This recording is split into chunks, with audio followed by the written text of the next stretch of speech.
ഞാൻ ആദ്യമേ പറഞ്ഞിട്ടുണ്ട് നമ്മുടെ ഈ ഒരു റേഡിയേഷൻ നമ്മുടെ ഉദ്ദേശം എന്ന് പറയുന്നത് net radiative heat transfer between A black or grey surface കണ്ടുപിടിക്കുക എന്നുള്ളതാണ്. സോ ഫസ്റ്റ് നമുക്ക് ബിറ്റ്വീൻ ടു ബ്ലാക്ക് സർഫേസ് മാത്രം നോക്കാം. സെക്കൻഡ് നമ്മൾ ബിറ്റ്വീൻ ടു ഗ്രേ സർഫേസ് നോക്കും. ഓക്കെ, ബ്ലാക്ക് സർഫേസ് തമ്മിലുള്ള ഹീറ്റ് ട്രാൻസ്ഫർ കണ്ടുപിടിക്കാൻ വളരെ ഈസിയാണ്. സോ അതുകൊണ്ട് ഞാൻ net radiative heat net, okay, here the word net is important, the net radiative heat transfer between two black surface. That's what I am going to explain right now. Now keep this in mind that radiation heat transfer depends on orientation of the surface. Radiation heat transfer depends on radiation properties of the surface as well as temperature. Now okay, now let's take two black surface. Okay, let's take two black surface. Let's say this is surface 1 and this is surface 2. So let's say this is at a temperature of 100 Kelvin and this is at a temperature of 50 Kelvin. So obviously we know this will emit a radiation EB1 which is equal to sigma into 100 power 4. I don't know whatever the value, whatever it is.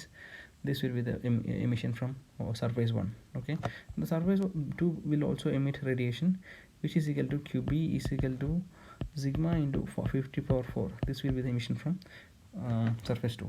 Now what is the net radiative heat transfer mean? Net means, how do you calculate net? The emission from 1 minus emission from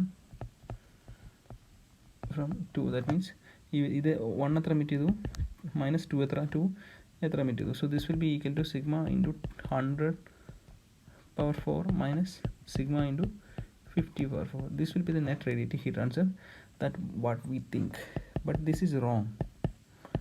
This is completely wrong. This is wrong. Okay, how do we do it? What is the actual procedure to because our mind first നമ്മുടെ mind നമ്മൾ work ചെയ്യുന്നത് എങ്ങനെയാണ്, 1 എത്ര emit ചെയ്തു minus 2 എത്ര emit ചെയ്തു, അതായിരിക്കും നമ്മുടെ നെറ്റ് റേഡിയേറ്റീവ് ഹീറ്റ് ട്രാൻസ്ഫർ. പക്ഷേ നമ്മൾ നോക്കേണ്ടത് ഇവിടെ ഒരു ഓറിയൻറ്റേഷൻ പ്രശ്നമുണ്ട്. നമ്മൾ നോക്കുകയാണെങ്കിൽ ഇവിടെ ഫസ്റ്റ് സർഫേസ് എമിറ്റ് ചെയ്യുന്നത് പല ഡയറക്ഷനിലേക്കാണ്. ഓക്കെ, അതായത് 180 ഡിഗ്രി ഹെമിസ്പെറിക്കൽ എമിഷനാണ്. ഇതിൽ ഒന്നോ രണ്ടോ ഒരു ചെറിയ ആംഗിളിൽ മാത്രമേ, സപ്പോസ് ഈ ഒരു രണ്ട് റേഡിയേഷൻ നോക്കുക, ഈ ഒരു മൂന്ന് ആംഗിൾ നോക്കുകയാണെങ്കിൽ അത് മൂന്ന് ഇവിടെ ഹിറ്റ് ചെയ്യുന്നിരിക്കുക, ഇത് ഹിറ്റ് ചെയ്യുന്നില്ലെന്നിരിക്കുക. ഓക്കെ, ഈ മൂന്ന് ഡയറക്ഷൻ, ഈ ഒരു ഡയറക്ഷനിലേക്കുള്ള മാത്രമേ ഇവിടെ ഈ ഇതിനെ ഹിറ്റ് ചെയ്യുന്നിരിക്കുക. സിമിലർലി ഈ ഒരു ഡയറക്ഷനിൽ മാത്രമേ സർഫേസ് 2 എമിറ്റ് ചെയ്യുന്ന ഈ ഒരു ഡയറക്ഷനിൽ എമിറ്റ് ചെയ്യുന്ന മാത്രമേ 1ലേക്ക് എത്തുന്നുള്ളൂ. സോ ഒരു ഓറിയൻറ്റേഷൻ ഫാക്ടേഴ്സ് നമ്മൾ കൺസിഡർ ചെയ്യേണ്ട ആവശ്യമുണ്ട്.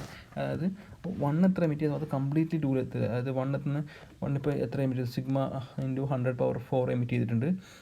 അത്രയും പാർട്ട് ഇവിടെ എത്തില്ല. അതിൻ്റെ ഒരു സം പാർട്ട്, അതായത് ഒരു 0.2%, 0.2 0.3 പാർട്ട് മാത്രമേ എത്തുള്ളൂ. അത് നമ്മൾ വ്യൂ ഫാക്ടർ എന്ന് പറഞ്ഞതാണ്. ഓക്കെ, കഴിഞ്ഞ ദിവസം നമ്മൾ പഠിച്ചിട്ടുണ്ട് വ്യൂ ഫാക്ടർ.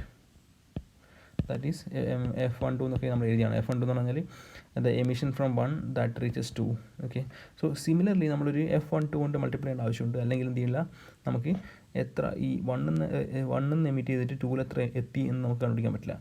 1 എത്ര എമിറ്റ് ചെയ്തു മൈനസ് 2 എത്ര എമിറ്റ് ചെയ്തു എന്നാണ് ഇത് തരുന്നത്. പക്ഷെ നമുക്ക് വേണ്ടത് 1 എമിറ്റ് ചെയ്തിട്ട് 2 എത്ര എത്തി മൈനസ് 2 എമിറ്റ് ചെയ്ത് 2 എന്ന് എമിറ്റ് ചെയ്തിട്ട് അത് 1 എത്ര എത്തി എന്നുള്ളത്. So net radiation, your Q net will be emission from 1 that reaches 2, surface 2, minus emission from 2 that reaches surface 1. Okay, so the part which reaches the other surface is important. ഒരു surface എത്ര emit ചെയ്തു എന്നല്ല, അടുത്ത സർഫേസിലേക്ക് എത്ര കിട്ടി എന്നാണ് important. Okay, അതിനുവേണ്ടി നമ്മൾ യൂസ് ചെയ്യുന്ന ഫാക്ടറാണ് വ്യൂ ഫാക്ടർ. നമ്മൾ കഴിഞ്ഞ ക്ലാസ്സിൽ പറഞ്ഞിട്ടുണ്ട്. So what will be the Q net between two black surface? So it's nothing but we have to find out, we have to take area, complete area into sigma T1 power 4 multiplied by F12. This is the emission from 1 that reaches 2 minus A2 sigma T2 power 4 multiplied by F21. This is the emission from 2 that reaches 1. This difference will give you the answer. What is the Q net between two black surface? എന്ന് നിങ്ങൾ ചോദിക്കുകയാണെങ്കിൽ the answer is this. ഇത് നമുക്ക് rearrange ചെയ്യാം. a1 f12 multiplied by എപ്പോഴും നമ്മൾ view factor എന്ന multiplied by area കൊണ്ട് ഏരിയൻ്റെ അടുത്ത് തന്നെ എഴുതണം. Area this has A significance. Okay, അതുകൊണ്ട് a1 f12 തന്നെ എഴുതുക. അപ്പോൾ നമുക്ക് കുറേ കൺഫ്യൂഷൻ കുറേ ഈസി ആയിട്ട് പ്രോബ്ലം ചെയ്യാൻ പറ്റും. എപ്പോഴും അങ്ങനെ തന്നെ ഫോർമുല പഠിച്ചു വെക്കുക. a1 f12 multiplied by sigma t1 power 4 minus a2 f21 multiplied by sigma t2 power 4. This is the net radiative heat transfer between two black surface. Okay, two black surface. Now we can rearrange this in some different form. കഴിഞ്ഞ class നമ്മൾ view ഫാക്ടറിൻ്റെ property പഠിച്ചിട്ടുണ്ട്. രണ്ട് പ്രോപ്പർട്ടിയാണ് ഉള്ളത്. First one എന്ന് പറയുന്നത് first one എന്ന് പറയുന്നത് a1 f12 equal to a2 f2. Second one is summation rule one. Okay, this is the first property. a1 f12 is equal to a2 f21. So രണ്ട് surface തമ്മിൽ interaction ഉണ്ടെങ്കിൽ area of first multiplied by f12 is equal to area of second multiplied by f21. So we can replace this a2 f21 with a2 f21 with a1 f12. So this will be a1 f12 into sigma t1 power 4 minus this. I am replacing this a1 f12 multiplied by sigma t2 power 4. Okay, this is the net radiative heat transfer. We can take a1 f12 outside into sigma t1 power 4 minus sigma t2 power 4. This is the net radiative heat transfer. Or you can say a1 f12 multiplied by eb1 minus eb2, emission from 1 minus emission from 2, multiplied by this factor. So then only you will get the actual the correct answer. What is the net radiative heat transfer between these two? Okay, this is q net. Okay, now this is the answer. So this is the net radiative heat transfer from a black surface. Okay, from a black surface. Black surface is important.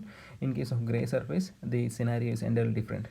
Okay, now for easiness, we have seen in conduction as well as in conduction as well as in convection, we have replaced this resistance part. We have introduced this electrical analogy part.